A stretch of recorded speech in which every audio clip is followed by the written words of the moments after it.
Check করো।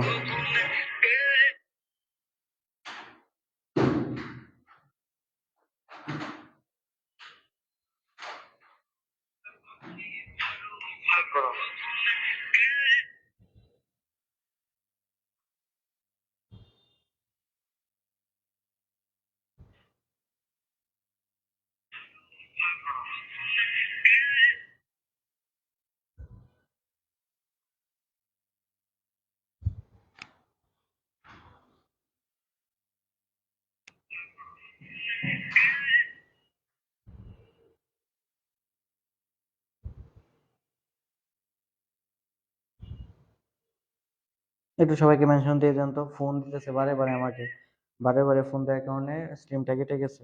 একটু বাকিদেরকে একটু মেনশন দিয়ে দেন, গ্রুপে আবার একটু লিঙ্কটা দিয়ে দেন এবং গ্রুপে মেসেজ দিয়ে দেন। খুব ঝামেলার, হ্যাঁ, লাইভ ক্লাসগুলো নিয়ে খুব ঝামেলার, সেট আপ না থাকলে।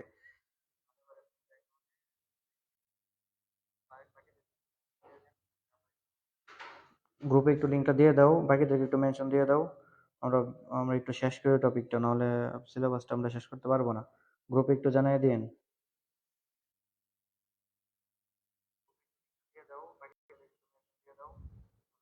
আমাকে ফোন দিতেছে, প্রচুর ফোন দিতেছে, এই কারণে লাইভ স্ট্রিমটা কেটে গেছে। বারবার ফোন আসতেছে, আমার যে ক্যামেরা যে ফোনটা ওইখানে বারবার ফোন আসতেছে। একটু তাড়াতাড়ি করেন, একটু তাড়াতাড়ি করো, বাকিদেরকে একটু মেনশন দিয়ে দাও, গ্রুপে একটু লিঙ্কটা দিয়ে দাও, তাড়াতাড়ি করো একটু।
একটু লিঙ্কটা গ্রুপে দিয়ে দেন, হোয়াটসঅ্যাপ মেসেঞ্জার গ্রুপে একটু দিয়ে দেন।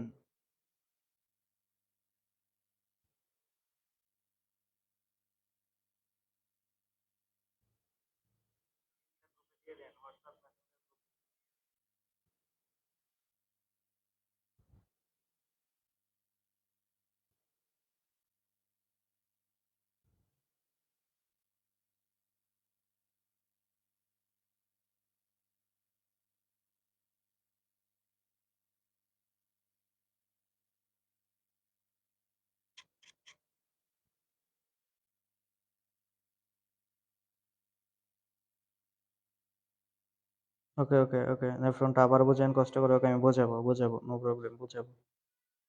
নেট প্রবলেমের কারণে বুঝেননি, বোঝাবো, অবশ্যই বোঝাবো।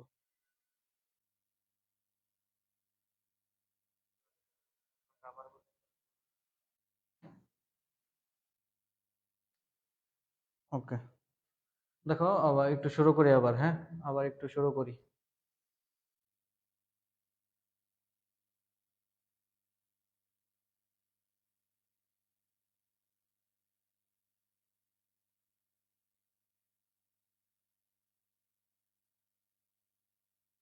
দেখো, আমি বললাম যে বৃক্কের অভ্যন্তরীণ গঠনে ছোট ছোট কিছু চাকনি আছে, টোটাল 10 থেকে 12 লক্ষ প্রত্যেকটা বৃক্কে, সেই হিসাবের মধ্যে দুইটা বৃক্কে মোটামুটি 20 থেকে 24 লাখ ছোট ছোট চাকনি আছে। আর ছোট ছোট চাকনিগুলো দেখতে কেমন, এটাই তোমাকে জাস্ট পড়াইতেছি। দেখতে কেমন, তো এই ছোট ছোট চাকনিগুলো দেখতে কেমন, এটা 1842 সালে একজন বিজ্ঞানী বলে গেছিল, যে ছোট ছোট চাকনিগুলোর গঠনটা তিনি ব্যাখ্যা করে গেছিল। তিনি বলতেছে ছোট ছোট চাকনিগুলোর নাম হচ্ছে নেফ্রন, যে চাকনিগুলোর মধ্যে দুইটা জিনিস থাকে। উপরের দিকে প্রশস্ত অংশটার নাম, এই যে উপরের দিকে সম্পূর্ণ প্রশস্ত অংশটার নাম তিনি বললেন রেনাল কর্পাসল। আমি একটু লিখি, হ্যাঁ, লিখে একটু পড়াই দিই। উপরের দিকে সম্পূর্ণ প্রশস্ত অংশটার নাম বললেন রেনাল কর্পাসল। এই যে পুরোটা, এই যে পুরোটা, এটার নাম বললেন রেনাল কর্পাসল। রেনাল কর্পাসল এবং সম্পূর্ণ নিচের মধ্যে সম্পূর্ণ টিউবটার তিনি নাম দিলেন রেনাল টিউবিল বা বৃক্কীয় নালিকা, রেনাল টিউবিউল, রেনাল টিউবিউল। তাহলে নেফ্রনের গঠনের দুইটা অংশ আছে, এটা তিনি বলে দিয়ে গেছিল, একটা রেনাল কর্পাসল আর একটা রেনাল টিউবিউল। পরে তিনি আবার বলতেছে রেনাল কর্পাসলের মধ্যে দুইটা অংশ আছে, দুইটা অংশ রেনাল কর্পাসলের মধ্যে আছে। রেনাল কর্পাসলের যে অংশটা যে ছাকনির মতো, মূলত ছাকনির কাজটা করে যে অংশটা, যেটার মধ্যে প্রথম বজ্রটা এসে আর কি জমা হয়, এই সাদা করা অংশটা, তিনি সাদা করা অংশটার নাম দিলেন, সাদা করা অংশটার নাম দিলেন বিজ্ঞানীর মালপিজিয়ানের নাম অনুযায়ী মালপিজিয়ান বডি, মাল মালপিজিয়ান বডি, মালপিজিয়ান বডি। এবং উপরের দিকে যে লাল উপরের দিকে যে কৌশিক তালিকাটা আছে, পেঁচানো ছোট ছোট রক্তনালী আছে, যেগুলো মূলত রক্তটাকে ছাইকা বজ্রটাকে ভিতরে পাঠিয়ে দেয়, এই ছোট ছোট কৌশিক জালিকা উপরের মধ্যে, এই ছোট ছোট কৌশিক জালিকার নাম দিলেন গ্লোমেরুলাস, গ্লোমেরুলাস, গ্লোমেরুলাস। তাহলে উপরের দিকে পেঁচানো কোষের জালিকার নাম হচ্ছে গ্লোমেরুলাস, আর এটার নাম হচ্ছে মালপিজিয়ান বডি। আর দুইটা কার পার্ট? দুটো হচ্ছে রেনাল কর্পাসলের পার্ট। আর রেনাল টিউবুলের তিনটা পার্ট আছে। রেনাল টিউবুল বা বৃক্কীয় নালিকার উপরের দিকে যে পেঁচানো নালিকাটা আছে এবং যেটা ছাকনিটার কাছাকাছি বা রেনাল কর্পাসলের কাছাকাছি, তিনি এটার নাম দিলেন নিকটবর্তী পেঁচানো নালিকা, নিকটবর্তী পেঁচানো নালিকা, নিকটবর্তী পেঁচানো নালিকা, নিকটবর্তী পেঁচানো নালিকা। এটা ইংলিশে আমরা বলি প্রক্সিমাল পেঁচানো নালিকা, প্রক্সিমাল পেঁচানো নালিকা। পরের যে অংশটা, এটার নাম, এই যেটার নাম বিজ্ঞানী হ্যানলির নাম অনুযায়ী দেওয়া হলো হ্যানলির লুপ, হ্যানলির লুপ, হ্যানলির লুপ। এবং পরবর্তী যে পেঁচানো নালিকাটা আছে দূরে, এটার নাম হচ্ছে দূরবর্তী পেঁচানো নালিকা, দূরবর্তী পেঁচানো নালিকা। আর আমরা এটাকে বলি ডিস্টাল পেঁচানো নালিকা, ডিস্টাল মানে দূরবর্তী। এই হচ্ছে একটা নেফ্রনের গঠনগত বিভিন্ন অংশ, একটা নেফ্রনের গঠনগত বিভিন্ন অংশ।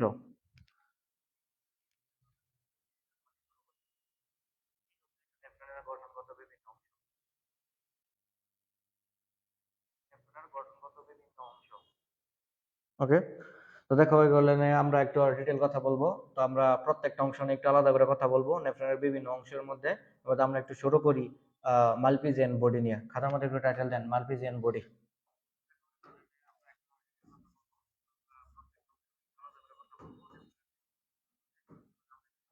সবগুলো জিনিস তোমাকে ধীরে ধীরে চেনাবো। Malpighian body, Malpighian body.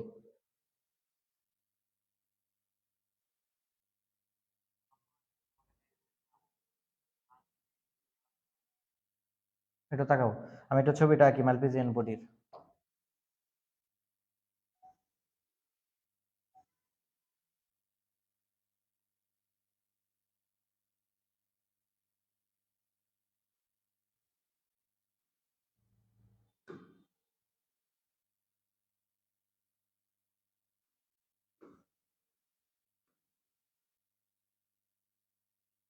এই দেখেন বোর্ডে যে ছবিটা দেখতে পারতেছো, বলা হয়ে থাকে, হলো তো, বলা হয়ে থাকে নেফ্রনের রেনাল কর্পাসল অংশে যে অনেকটা অনেকটা পেয়ালার মতো, যেরকম চারপাশে ছড়ায় আছে পেয়ালার মতো, এই যেরকম পেয়ালার মতো যে প্রসারিত অংশটা আছে, যে পেয়ালার মতো প্রসারিত অংশটা রক্তটাকে ছাইকে আলাদা করে। আমরা এই পেয়ালার মতো প্রসারিত অংশটা দেখেন, একটা পেয়ালা, পেয়ালা মানে যে বাটির মতো, বাটি একটা জাস্ট লাইক একটা বাটির মতো, ছোট বাটি। এই ছোট বাটির মতো যে প্রসারিত অংশটা আছে, এই ছোট বাটির মতো প্রসারিত অংশটাকে আমরা বলি মালপিজিয়ান বডি, মালপিজিয়ান বডি। একটু তাকান, এই মালপিজিয়ান বডিটার বলা হয়ে থাকে, মালপিজিয়ান বডিটা কতটুকু বড় হয়, বলা হয়ে থাকে মালপিজিয়ান বডিটার ব্যাস হচ্ছে 0.2 মিলিমিটার। তাহলে বুঝেন খুবই ছোট, মানে কতটুকু বড় হয় মালপিজিয়ান বডিটা, 0.2 মিলিমিটার ব্যাসের, এই যে এতটুকু ছোট। এবং এই মালপিজিয়ান বডিটার দুইটা কোষীয় স্তর আছে, মানে দুইটা লেয়ার আছে। একটু দেখেন, এই যে একটা স্তর আছে, যে স্তরটা ভিতরের দিকে, আমি সবুজ করে রাখতেছি, এই যে একটা স্তর আছে যে স্তরটা ভিতরের দিকে আছে, এবং এই যে হলুদ অবশিষ্টটা, হলুদটা, এটা বাদে মানে সবুজটা বাদে অবশিষ্ট যে হলুদ আছে দেখেন এই স্তরটা আছে বাইরের দিকে, বা আমি অন্য ভাষায় একটা ভাবে বলতে পারি যে গ্লোমেরুলাস সংলগ্ন বা পেচরো নালিকা সংলগ্ন মালপিজিয়ান বডির একটা স্তর আছে, পেচরো নালিকা সংলগ্ন, পেচরো নালিকা সংলগ্ন মালপিজিয়ান বডির যে স্তরটা, আমরা এই স্তরটাকে বলি ভিতরের স্তর, মালপিজিয়ান বডির ভিতরের স্তর। এবং এই যে যে হলুদটা দেখতে পাচ্ছেন চারপাশে, এটা কিন্তু গ্লোমেরুলাস থেকে দূরে বাইরের দিকে, আমরা এটাকে বলি বহিঃস্তর। তাহলে প্রত্যেকটা মালপিজিয়ান বডির শেপটা অনেকটা পেয়ালা আকৃতির, যেটা 0.2 মিলিমিটার ব্যাসের, এবং তার দুইটা কোষীয় স্তর আছে। ভিতরের দিকে সবুজ কোষীয় স্তরটার নাম হচ্ছে সবুজ, ভিতর দিকে কোষীয় স্তরটার নাম হচ্ছে ভিতরের স্তর, ভিতরের স্তর, মালপিজিয়ান বডির ভিতরের স্তর, ভিতরের স্তর। এবং বাইরের দিকে এই যে হলুদ চারপাশে হলুদ, এটা নাম হচ্ছে বহিঃস্তর, বহিঃস্তর। আর ভিতরের স্তরটাকে আমরা বায়োলজির ভাষায় বলি ভিসেরাল লেয়ার বা ভিসেরাল স্তর, ভিসেরাল স্তর, ভিসেরাল স্তর। আর বহিঃ স্তরটাকে আপনাদেরকে শিখাইছি, বহির মানে প্রাচীর, দেহ প্রাচীর, অনেক ক্লাসে শিখাইছি। বহিঃ স্তর মানে প্যারাইটাল লেয়ার, প্যারাইটাল মানে প্রাচীর। তাহলে মালপিজিয়ান বডির দুইটা স্তর আছে, ভিতরের দিকে যে স্তরটা আছে ভিতরের দিকে তার নাম হচ্ছে ভিসেরাল স্তর, এবং বাইরের দিকে যে স্তরটা আছে এর নাম হচ্ছে বহিঃ স্তর বা প্যারাইটাল স্তর। এবং দুই স্তরের মাঝে জায়গাটা হচ্ছে ফাঁকা, দুই স্তরের মাঝে যে জায়গাটা আছে এই জায়গাটা হচ্ছে ফাঁকা জায়গা, ফাঁকা জায়গা। আমরা এই ফাঁকা জায়গাটাকে বলি ক্যাপসুলার স্পেস, স্পেস মানে ফাঁকা জায়গা, ক্যাপসুলার, এই যে ফাঁকা জায়গাটাকে আমরা বলি ক্যাপসুলার স্পেস, ক্যাপ, এরকম পড়তেছে কেন, ক্যাপসুলার স্পেস, ক্যাপসুলার স্পেস। এখানে মূলত মূত্রটা প্রথম এসে জমা হয়। তাহলে দেখো আমরা মাল্পিজিয়ান বডি সম্পর্কে একটু কথা বলতেছি, যে মাল্পিজিয়ান বডিটা একটা পেয়ালার মতো দেখতে, অনেকটা বাটির মতো দেখতে, যেটা কতটুকু বড় হয় 0.2 মিলিমিটার ব্যাসের। এই পেয়ালার মতো 0.2 মিলিমিটার ব্যাসের এই গঠনটার দুইটা স্তর আছে, একটা ভিতরের দিকে স্তর নাম হচ্ছে ভিসেরাল স্তর, এবং একটা বাইরের দিকে স্তর নাম হচ্ছে প্যারাইটাল স্তর। এবং দুই স্তরের মাঝে ফাঁকা জায়গা আছে, যে দুই স্তরের মাঝে জায়গাটা ফাঁকা, এই ফাঁকা জায়গাটাকে আমরা বলি ক্যাপসুলার স্পেস। এই যে রক্ত থেকে যে বজ্র পদার্থগুলো ছাইকে আলাদা হয়, এই বজ্র পদার্থগুলো প্রথমে ক্যাপসুলার স্পেসের মধ্যে এসে জমা হয়, এই যে ক্যাপসুলার স্পেসের মধ্যে আসে। একটু তাকান, মালপিজিয়ান বডির যে ভিতরের স্তরটা আছে, ভিতরের স্তরের মধ্যে একটা বিশেষ কোষের সন্ধান পাওয়া গেছে। এই যে গোল গোল ভিতরে সম্পূর্ণ স্তর কিন্তু কোষ দ্বারা তৈরি, যে কোনো কিছুর বুঝতেই পারতেছো, কোষ হচ্ছে অঙ্গের গাঠনিক একক, আপনারা জানেন। এই ভিতরের একটা কোষ আমি আমি আপনাকে একটু জুম করে দেখাই, ভিতরের স্তরে থাকা একটা কোষ, তখন এই কোষটা শেপটা হচ্ছে অনেকটা এমন, এই জন্য একটা এমন শেপের কোষ, এই জন্য একটা এমন শেপের একটা কোষ। যে কোষটার মনে হবে নিচের দিকে অনেকগুলা পা আছে, নিচের দিকে অনেকগুলা পা আছে কোষটার। আমি আরেকটু সুন্দর করে একটু বড় করে আঁকি কোষটা, একটু দেখেন যে কোষটা অনেকটা এমন, এই যে এমন কোষ, যে কোষটা মনে হবে নিচের দিকে অনেকগুলা পা আছে, ঘনপথ বলেন বা যাই বলেন, যে নিচের দিকে অনেকগুলা পা আছে। তখন এই কোষটাকে আমরা বলি, আমরা বায়োলজির ভাষায় আপনাকে শিখাইছিলাম পোডা, PODA, পোডা মানে পা, আর ব্রাকি মানে হাত, পোডা মানে পা, বাকি মানে হাত, এটা ওয়ার্ড মিনিং ক্লাসে শিখাইছি। তখন আমরা এই পা সমৃদ্ধ কোষটাকে বলি পোডোসাইট, পোডোসাইট, পোডোসাইট। তাহলে ভিসারাল স্তরে, মালপিজিয়ান বডির ভিসারাল স্তরে পায়ের মতো দেখতে মানে ক্ষণপদের মতো দেখতে একটা কোষ পাওয়া যায়, যে কোষটাকে আমরা বলি পোডোসাইট কোষ। আর এটা পাওয়া যায় কোন স্তরে? ভিসেরাল স্তরে, মানে ভিতরের দিকে স্তরটার মধ্যে। বুঝছেন? তো এই হচ্ছে আমাদের মালপিজিয়ান বডি নিয়ে কথা। তো একটু একটু তোলেন, তোলা শেষ হলে একটু জানায়েন।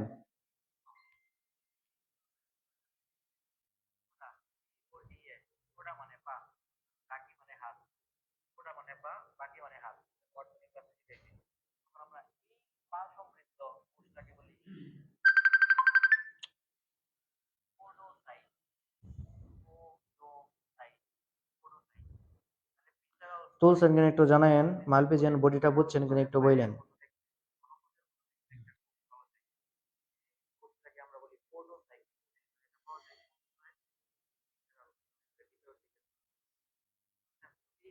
তুলছো, তুললে একটু জানাবো আমাকে।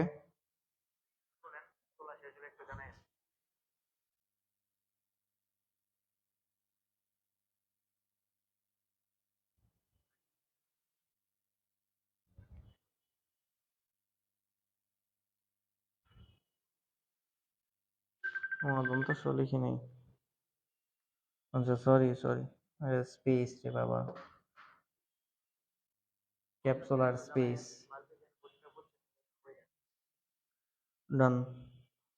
তো একটু সাইড হন। হ্যাঁ, সাইড হইছি। মানে এটা কি প্রশ্ন? Malpighian body, glomerulus, Bowman's capsule.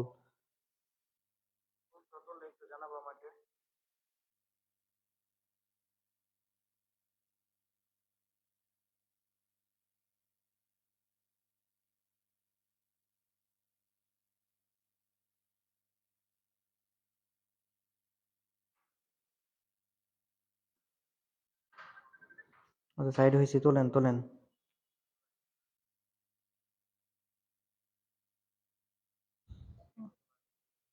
মানে আচ্ছা, আপনাদের বই মালপিজিয়ান বডি যেটা, এটা কি মানে সংক্ষেপে এই মালপিজিয়ান বডির একটা অপর নাম হচ্ছে বোমেন্স ক্যাপসুল। হ্যাঁ, মালপিজিয়ান বডি আর বোমেন্স ক্যাপসুল একই একই কথা।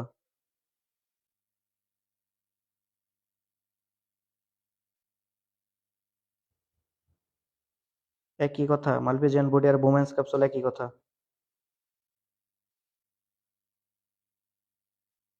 মানে মালপিজিয়ান বডির অপর নাম হচ্ছে বোমান্স ক্যাপসুল।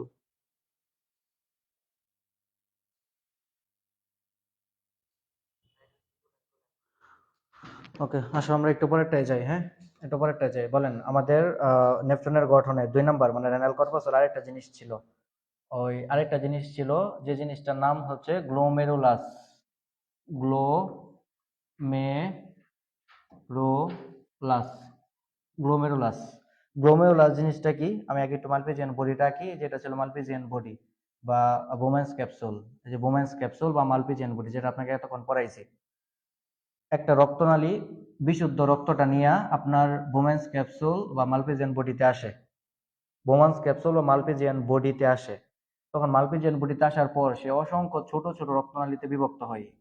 সে অসংখ্য ছোট ছোট রক্তনালীতে বিভক্ত হয়। বিভক্ত হয়ে আরেকটা রক্তনালীর পথে সে বের হয়ে চলে যায়। মানে বজ্র পদার্থটা এখানে দিয়ে সে আরেকটা রক্তনালীর পথে ফ্রেশ রক্তটা বের হয়ে চলে যায়। তখন এই যে মালপিজিয়ান বডিতে আইসা বা বোমান্স ক্যাপসুলে আইসা রক্তনালীগুলা যে বিভক্ত হয়েছে, এই রক্তনালীটা যে বিভক্ত হয়েছে মানে কৌশিক জালিকা তৈরি করছে, আমরা এই কৌশিক জালিকাটাকেই আমরা বলি গ্লোমেরুলাস। একটু বুঝবেন, মালপিজিয়ান বডি বা বোমান্স ক্যাপসুলের মধ্যে, এটার নাম হচ্ছে মালপিজিয়ান বডি বা বোমান্স ক্যাপসুল। এই মালপিজিয়ান বডি বা বোমান্স ক্যাপসুলের ভিতরে যে কৌশিক জালিকাটা তৈরি হয়েছে, এই কৌশিক জালিকাটার অপর নাম হচ্ছে গ্লোমেরুলাস। কথাটা ক্লিয়ার? একদম সহজ ভাষায় বলছি। মালপিজিয়ান বডির মধ্যে যে কৌশিক জালিকাটা তৈরি হয়েছে, এই কৌশিক জালিকাটার নামই, স্পেশাল নামই হচ্ছে গ্লোমেরুলাস। এর জন্য আমি শুরুতে বলছিলাম যেটার অপর নাম গ্লোমেরুলার কৌশিক জালিকা। বুঝছো? এবার একটু তাকাও। এই গ্লোমেরুলাস সম্পর্কে বলার কোনো কিছু নাই। গ্লোমেরুলাস বা একটা হচ্ছে কৌশিক জালিকার নাম, যে কৌশিক জালিকাটার মধ্যে একটা রক্তনালী রক্ত নিয়ে ভিতরে ঢুকে। এটা তাকাও, একটা রক্তনালী ভেজাল রক্তটা নিয়ে ভিতরে ঢুকে, এবং এই গ্লোমেরুলাস এই পেঁচানো কৌশিক জালিকা থেকে আরেকটা রক্তনালী ফ্রেশ রক্তটা নিয়ে বাইরে বেরিয়ে চলে যায়। এখানে আমি একটু আবার বলি আপনাকে, আমি একটু আপনাকে আবার বলি, এই গ্লোমেরুলাসের মধ্যে একটা রক্তনালী ভেজাল রক্ত নিয়ে ভিতরে ঢুকে, ভেজাল রক্ত নিয়ে ভিতরে ঢুকে, এবং এখানে ছাকন শেষে ভিতরে ঢুকে কোষী জালিকায় বিভক্ত হয়। কোষী জালিকাটার নামই হচ্ছে গ্লোমেরুলাস। আবারও বলি, একটা রক্তনালী বৃক্কের মধ্যে ভেজাল রক্তটা নিয়ে বোমান্স ক্যাপসুল এটার ভিতরে ঢুকে কোষী জালিকায় বিভক্ত হয়েছে। এই কোষী জালিকাটার নামই বললাম গ্লোমেরুলাস। আর গ্লোমেরুলাস যে কাজটা করে, ভেজাল পদার্থগুলারে বোমান্স ক্যাপসুলে পাঠিয়ে দেয়, এবং ফ্রেশ রক্তটাকে সে আরেকটা রক্তনালীর মাধ্যমে দেহ থেকে বাইরের দিকে, মানে বৃক্ক থেকে বাইরে বের করে নিয়ে যায়, দেহে সাপ্লাই দেয়। একটু মাথাটা ঠান্ডা করেন, আমি আবার একটু বলি। আপনার একটা রক্তনালী হৃৎপিণ্ডের সরি, আপনার একটা রক্তনালী বৃক্কের মধ্যে ঢুকছে। বৃক্কের মধ্যে ঢোকার পর সেই রক্তনালীটা ছাঁকনির যন্ত্রটার মধ্যে প্রবেশ করতেছে। ছাঁকনির যন্ত্রটার নাম কি? বোমান্স ক্যাপসুল বা মালপিজিয়ান বডি। একটা রক্তনালী বোমান্স ক্যাপসুলের ভিতরে ঢুইকা কোষিক জালিকা তৈরি করে। এই কোষিক জালিকাটার নামই হচ্ছে গ্লোমেরুলাস। আর কোষিক জালিকাটা তৈরি করার উদ্দেশ্য হচ্ছে সে বজ্র পদার্থগুলা বোমান্স ক্যাপসুলে পাঠিয়ে দিবে। এই যে বজ্র পদার্থগুলা বোমান্স ক্যাপসুলে পাঠিয়ে দিবে, এবং ফ্রেশ রক্তটা অন্য দিক দিয়ে চলে যাবে। এটাই হচ্ছে এটাই হচ্ছে এই যে যে জায়গায় কোষিক জালিকায় বিভক্ত হয়েছে এটাই হচ্ছে গ্লোমেরুলাস। তাহলে গ্লোমেরুলাসের মূলত কিছু না, গ্লোমেরুলাস বলতে আমি যে অন্য ভাষায় বলি সে হচ্ছে একটা কৌশিক জালিকা। গ্লোমেরুলাস অপর ভাষায় সে হচ্ছে একটা কৌশিক জালিকা, একটা স্পেশাল কৌশিক জালিকা। যে কৌশিক জালিকাটা কোথায় থাকে? বোমান্স ক্যাপসুলে থাকে, মানে বৃক্কের ভিতরে থাকে। বৃক্কের ভিতরে থাকে স্পেশাল কৌশিক জালিকার নাম হচ্ছে গ্লোমেরুলাস। এটা তাকান তাহলে, এই যে এই অংশটা আমি যেটা সবুজ করতেছি এই সম্পূর্ণটা হচ্ছে গ্লোমেরুলাস। এই যেটা সবুজ করলাম এটার ভিতরে যত কোষিক জালিকা আছে সবই হচ্ছে গ্লোমেরুলাস। তাহলে গ্লোমেরুলাস একটা রক্তনালী, রক্ত নিয়ে ভিতরে ঢুকছে, আর একটা রক্তনালী রক্ত নিয়ে বাইরে বেরিয়ে চলে গেছে। তাহলে যে রক্তনালীটা গ্লোমেরুলাসের ভিতরে ঢুকছে আমরা এটাকে বলি অন্তর্বাহী রক্তনালী। অন্তর মানে ভিতরে ঢোকা, অন্তর্বাহী, অন্তর্বাহী রক্তনালী, অন্তর্বাহী রক্তনালী।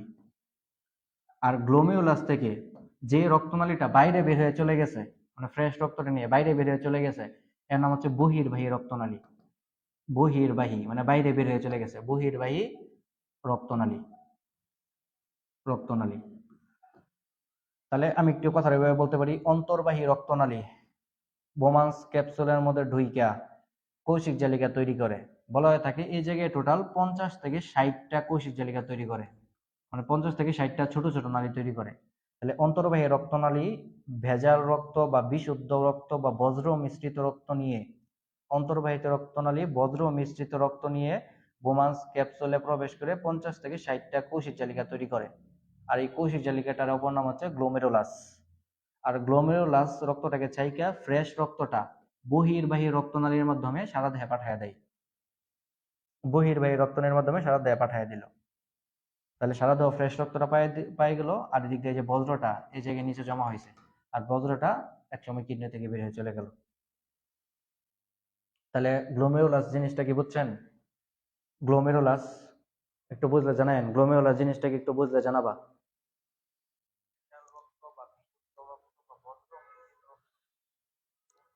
গ্লোমেরুলাস জিনিসটা বুঝলে জানাবেন।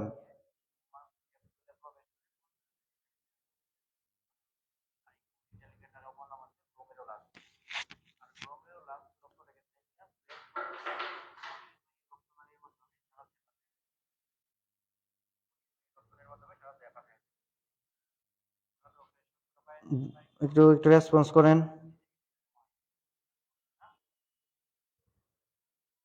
আচ্ছা, ওকে। জি স্যার, বুঝছি। জি, জি স্যার, বুঝছি।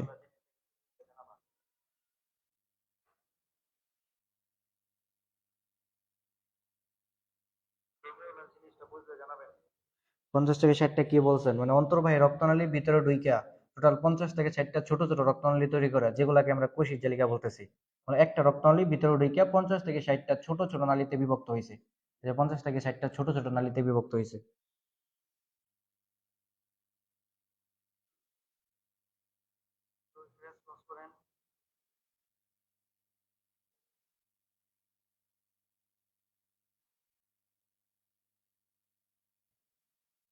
তাকাও একটু, দেখেন, আপনাকে কিছু শব্দ শিখেছিলাম শুরুতে, প্রক্সিমাল। আজকে ক্লাসে যে শব্দগুলো শিখছেন, প্রক্সিমাল মানে নিকটবর্তী, ডিজিটাল ইংরেজি শব্দ মানে দূরবর্তী। আর এটা তাকাও অন্তর্বাহী, অন্তর্বাহী। এই অন্তর্বাহী বা ভিতরে ঢুকতেছে এরকম কোনো কিছুকে আমরা বলি এফারেন্ট, AFFERENT। তাহলে অন্তর্বাহী রক্তনালীর অপর নাম হচ্ছে এফারেন্ট আর্টারিওল, অন্তর্বাহী ধমনী। আর যেটা বহির্বাহী এটাকে আমরা বলি ইফারেন্ট, EFFERENT। তাহলে এফারেন্ট মানে হচ্ছে অন্তর্বাহী, আর ইফারেন্ট মানে হচ্ছে বহির্বাহী, বহির্বাহী। তাহলে দুইটা একটি ইংরেজি শব্দ একটু মাথায় রাখবেন। ইফারেন্ট মানে হচ্ছে বহির্বাহী, আর এফারেন্ট মানে হচ্ছে অন্তর্বাহী, অন্তর্বাহী। বুঝছেন? তাহলে যেটা অন্তর্বাহী রক্তনালী এটাকে আমরা বলি এফারেন্ট আর্টারিওল, আর যেটা বহির্বাহী রক্তনালী এটাকে আমরা বলি ইফারেন্ট আর্টারিওল। ওরালাইটস ভাইয়া, ক্লাস শেষ কয়টাই? কেন? মাংস দিয়ে খাওয়ার পর প্লেট ময়লা হয়েছে, ধুইতে যাবেন? প্লেট ধোয়ার টাইম হয়েছে আপনাদের? কামলা বেটির কাজ করবেন বাসায় গিয়ে। যে ভাইয়া ক্লাস শেষ কয়টাই, শুরুই করতে পারলাম না, আগে চিল্লাই।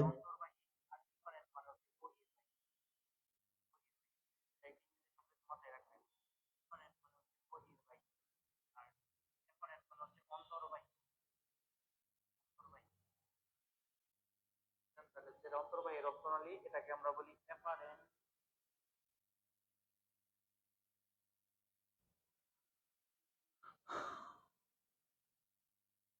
জান্নাতুল ফারদৌস মাইশা, একটু সরেন। হ্যাঁ, সরছি।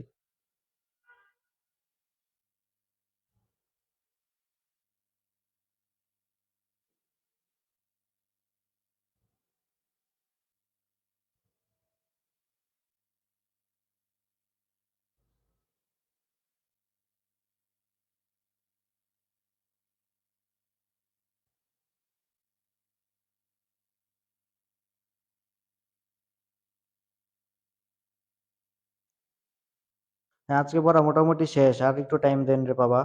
প্লেট ধোয়ার জন্য এত পাগল হয়ে গেছেন কেন ভাইয়া? কালকে 2 ঘন্টা পর নিয়েন, আজকে ছুটি দিয়ে দেন। হ্যাঁ, প্লেট মেট ধোবেন, কাজ কাজ জমছে তাই না? আচ্ছা ঠিক আছে, আর একটু পরে ছুটি দিয়ে দিচ্ছি।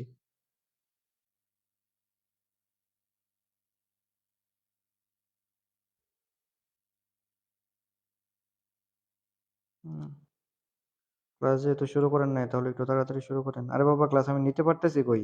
আমার এই যে আজকে ক্লাস পর্যন্ত অফলাইনে নিলে আমার একদিন এক ক্লাসে হয়ে যেত, আমি তো এখন আর শুরুই করতে পরে দিয়ে পারতেছি না। অনলাইনে একা একা ক্লাস নেওয়া যায় নাকি? অঙ্কুর বিশ্বাস স্যার, পাঞ্জাবিটা সুন্দর। আপনি ভাই পাঞ্জাবির দিকে কেন তাকান, বোর্ডের দিকে তাকান রে ভাই। কারেন্ট নাই। ভাইয়া পড়ান, সমস্যা নেই। হ্যাঁ, যাদের প্রবলেম আছে তারা যান, নো প্রবলেম। আমি কিছুই বলবো না আপনাদেরকে।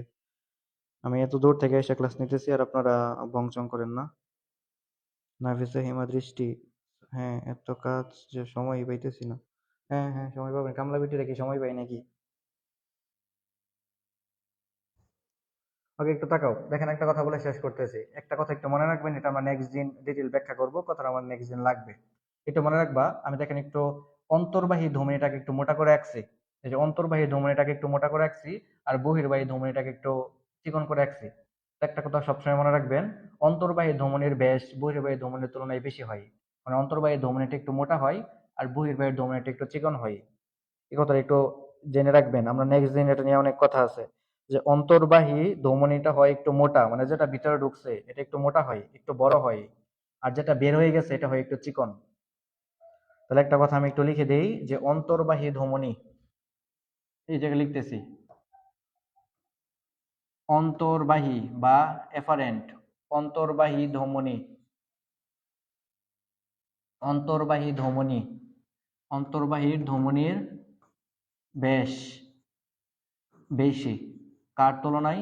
বহির্বাহীর তুলনায়। একটা কথা ছোট করে লিখে দিলাম, অন্তর্বাহী ধমনীটা একটু বেশি মোটা, অন্তর্বাহী ধমনীটা একটু বেশি মোটা, বহির্বাহী ধমনীটা একটু চিকন।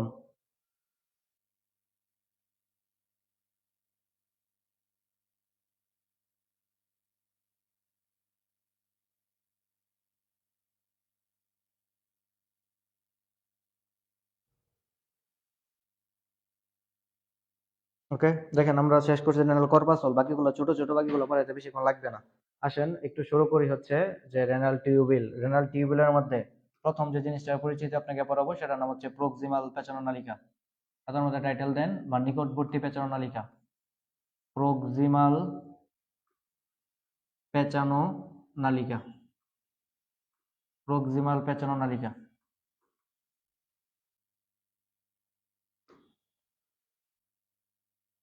প্রক্সিমাল পেঁচানো নালিকা, একটু দেখেন, এগুলো ছোট ছোট, এগুলো পড়তে বেশিক্ষণ লাগবে না।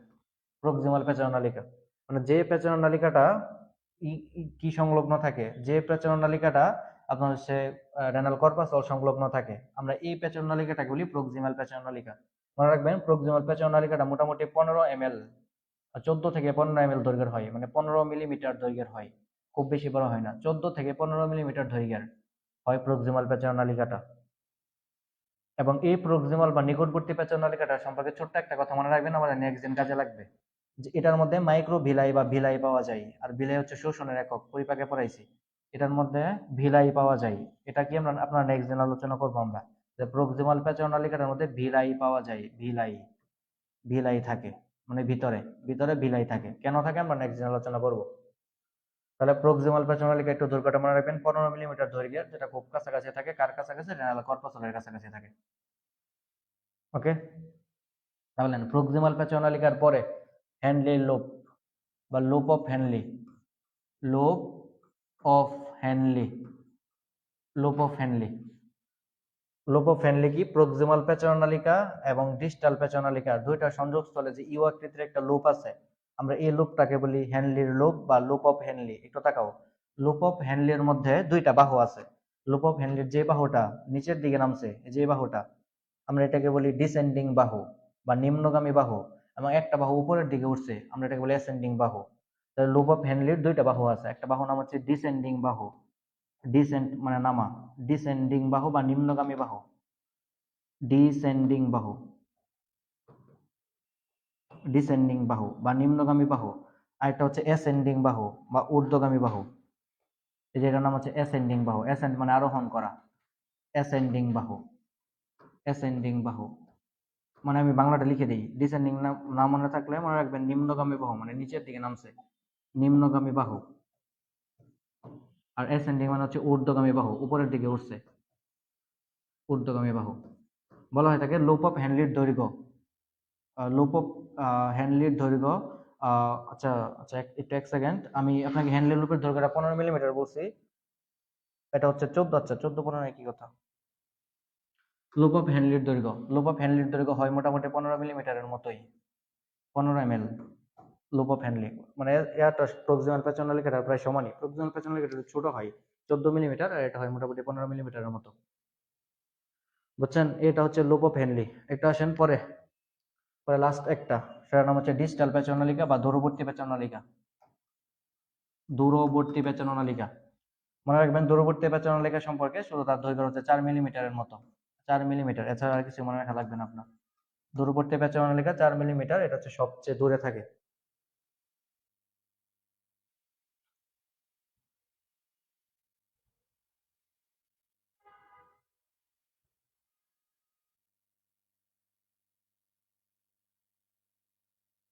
ওকে, এই পর্যন্ত ক্লিয়ার? এই পর্যন্ত ক্লিয়ার? পারবেন এগুলো সম্পর্কে একটু কথা, একটু রিডিং দিবেন শুধু বই থেকে। মেইন ইম্পর্টেন্ট কথাগুলো আপনাদেরকে বলে দিলাম, একটু বাকিগুলো একটু রিডিং দিন।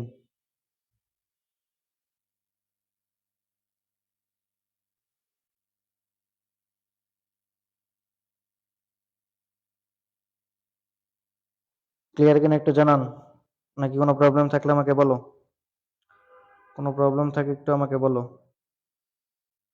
জি ভাইয়া ক্লিয়ার, ওকে।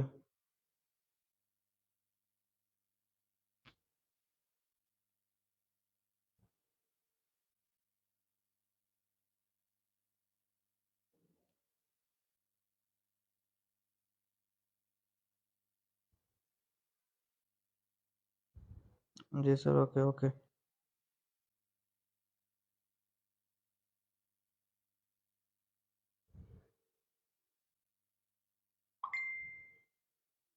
ক্লিয়ার, প্রবলেম নেই, ওকে।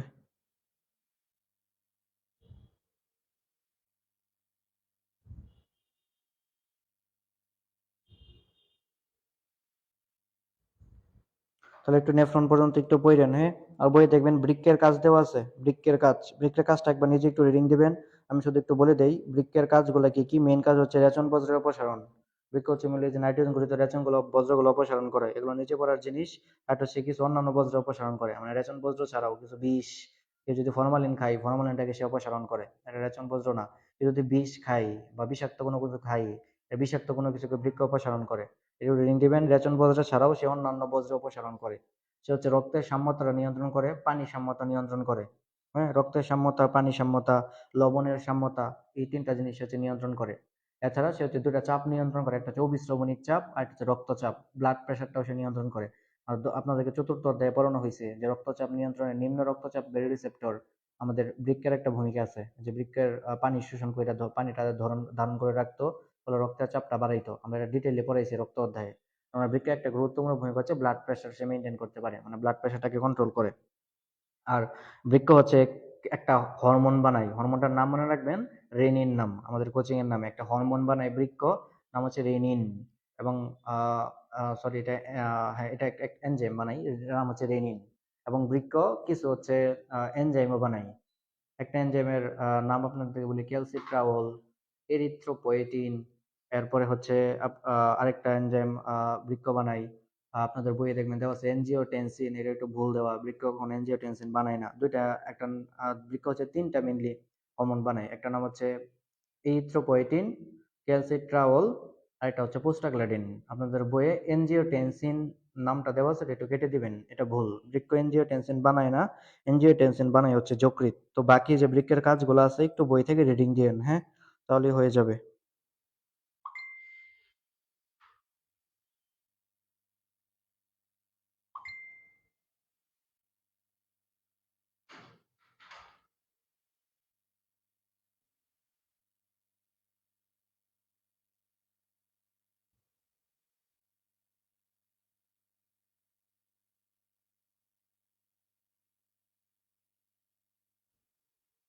হয়েছে, লেখা হয়েছে, ঊর্ধ্বগামী নিম্নগামী লিখেন এখন।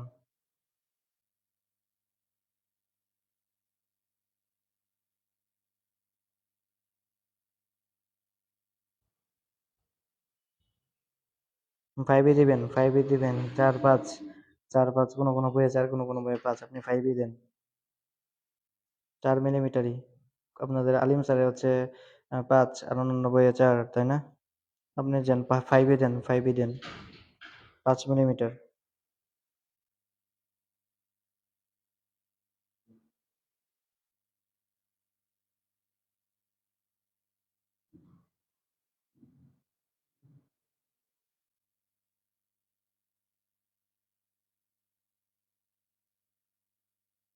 ওকে, আজকে এই বন্ধ থাকুক। আজকে আমি একদম পড়তে পারলাম না, আমার ক্লাসটা আমার নিজের মনের মতো একটু হয় নাই। তারপরে নেট প্রচুর ডিস্টার্ব করতেছে, নেট প্রচুর ডিস্টার্ব করতেছে।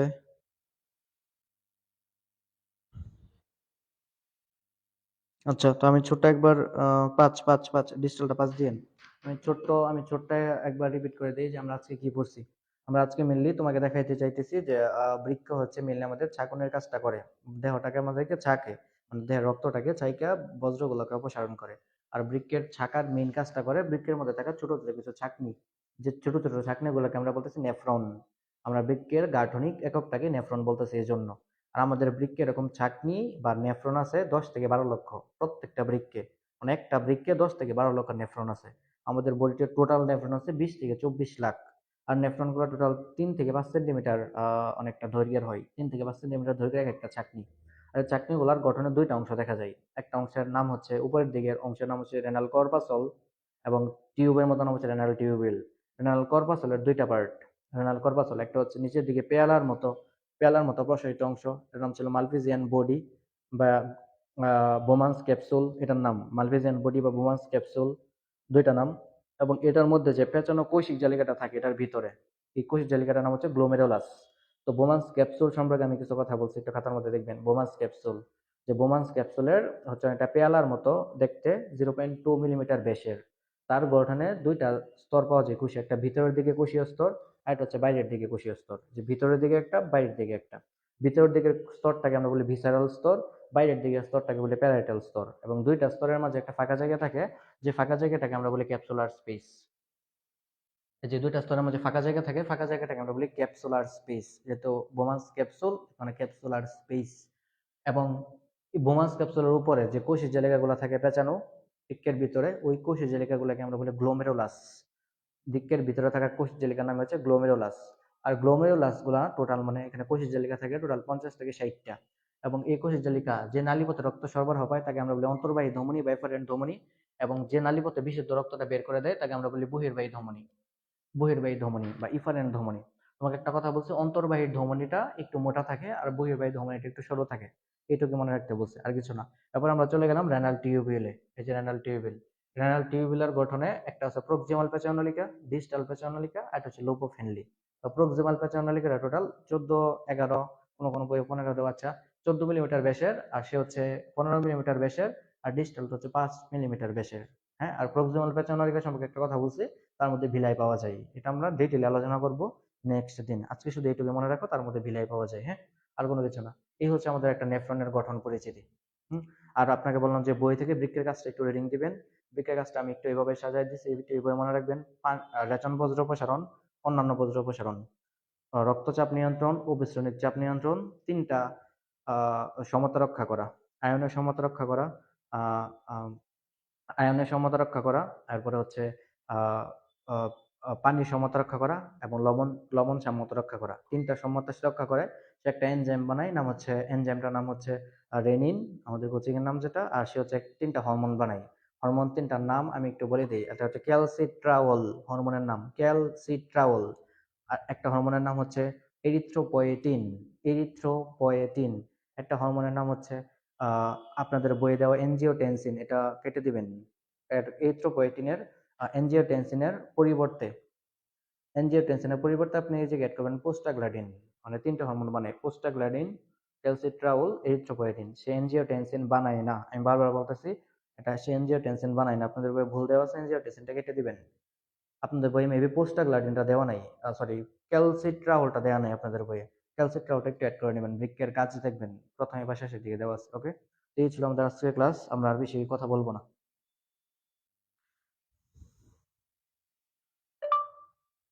নেক্সট ক্লাস কবে? আমার এখানে এভাবে ক্লাস নিতে বোরিং লাগে টোটাল। মানে এত নেট প্রবলেম করে, প্লাস আমার ক্লাসগুলো মনের মতো হয় না। আপনার সামনে থাকলে ক্লাসগুলো অনেক ভালো হয়।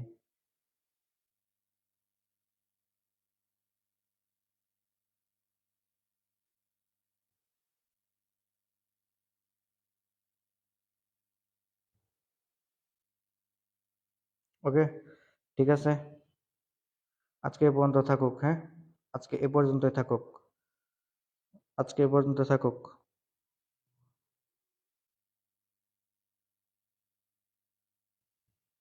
আজকে এ পর্যন্ত থাকুক। একটু নেফ্রনটা বই থেকে পড়ে নিয়েন, একটু নেফ্রনটা বই থেকে পড়ে নিয়েন। হ্যাঁ হ্যাঁ হ্যাঁ হ্যাঁ, আমি বুঝি, একা একা ফাঁকা ক্লাসরুমে আমি তো অভ্যস্ত না। আমি তো অন্যান্য অনলাইন টিচারদের মতো অভ্যস্ত না। ফাঁকা ক্লাসরুমে আমার ক্লাস করাতে অন্যরকম একটু আনইজি লাগে। আপনাদের সামনে থাকলে বেশি ভালো লাগে। আর ক্লাস কি কিছুই বোঝা যায় নাই? আমি আমার নিজের ক্লাস রেটিং যদি নিজেই কি দেই, তাহলে 10-এ 0। 10-এ 0, সত্যি 10-এ 0। ওকে, নেক্সট ক্লাস কবে জানাই দিব। কালকে হওয়ার চান্স আছে।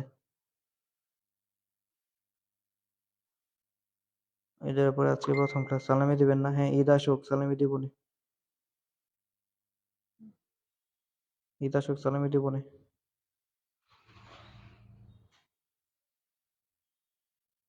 10-এ 0 লেভেলে ক্লাস নিয়েছি, এটা আহ, অন্যরকম লাগছে। আচ্ছা যাই হোক, আমি এটা একবার রিপিট করে দিবনি। নেট প্রবলেম করছে তো খুব বেশি, আর আমাকে ফোনের পরে ফোন দিতেছে, ফোনের পরে ফোন দিতেছে। তিনটা হরমোনের নামটা একটু বলেন। আমি তিনটা হরমোনের নামটা একটু লিখে দিই, এটা আপনাদের বইয়ে নাই, আমি জাস্ট একবার এটা লিখে দিই, তাহলে শেষ করে দিব। তিনটা হরমোন, একটু দেখেন। তিনটা হরমোন মানে বৃক্ক যে তিনটা হরমোন বানায়, একটা হরমোনের নাম হচ্ছে এরিথ্রোপয়েটিন, বৃক্ক বানাই, এরিথ্রোপয়েটিন, এরিথ্রোপয়েটিন। একটা হরমোনের নাম হচ্ছে পোস্টাগ্ল্যান্ডিন, পোস্টা ধরো পোস্টাগ্ল্যান্ডিন। যাইতে পারেন বাকিরা, প্রবলেম নেই, আমি নিজের ক্লাস নিয়ে স্যাটিসফাইড না। পোস্টাগ্ল্যান্ডিন, পোস্টাগ্ল্যান্ডিন। এবং আরেকটা হরমোনের নাম হচ্ছে ক্যালসিট্রাওল, ক্যালসিট্রাওল। আপনাদের বইয়ে এটা দেয়া নাই, ক্যালসিট্রাওলের পরিবর্তে দেওয়া আছে এনজিওটেনসিন। হ্যাঁ, এনজিওটেনসিন, এটা হচ্ছে ভুল, এটা বৃক্ক বানায় না, এটা বানায় যকৃৎ। এটা ভুল, আপনি এনজিওটেনসিন কাইটে ক্যালসিট্রাওল এড করবেন।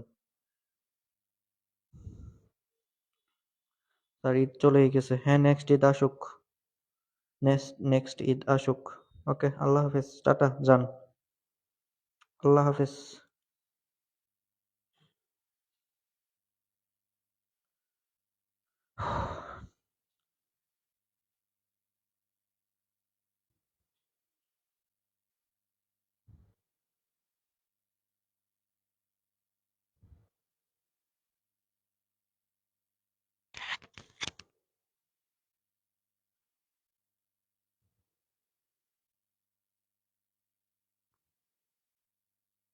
আসসালামু আলাইকুম। ওয়ালাইকুম আসসালাম, যান যান।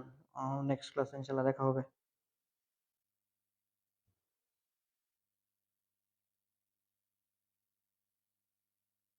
ওয়ালাইকুম আসসালাম। জিয়ান খান, আসসালামু আলাইকুম স্যার। ওয়ালাইকুম আসসালাম।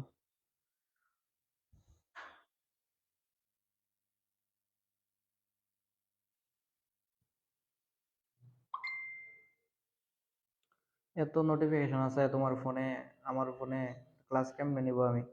ফোন আসতেছে, মেসেজ আসতেছে, সমান এত মেসেজ কেন আসে ফোনে? ওইখানে আমার ফোনে, ফোনের পরে ফোন, মেসেজের পরে মেসেজ, আমি ক্লাস কেমনে নিব? এমনি এই ক্লাস নিয়ে অভ্যস্ত না, এরপরে এত ডিস্টার্ব হইলে কেমনে কি করব?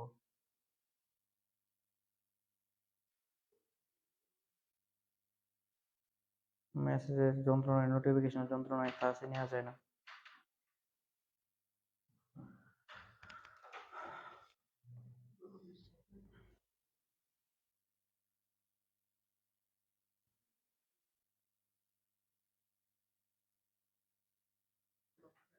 মাফ করে দাও, ক্লাস একটু শান্তি পাইলাম না।